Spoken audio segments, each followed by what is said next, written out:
Seng New Trap National Liberation Council HNLC ni kesengi balang kalapan bena bahkan wengno ila dia nak kami ya keren yesok bat kesorkar pedeng lembat kesorkar jelah ka HNLC lang bau chairman kam CNC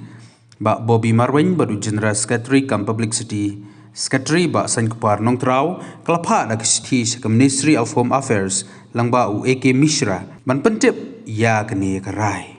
Katkum gani kesiti ke HNLC kelapan pau, baya gani kerai la shim halor ke nongrim, baklem la ban pun urlong yakimat jeng dawa jong keseng. Ya gani kesiti lapa kopiru isya menteri rang ba kejela, menteri kampo yeng, bacik siang ke sorkar bat nong mi kemat ke HNLC sya kami yakren yesuk.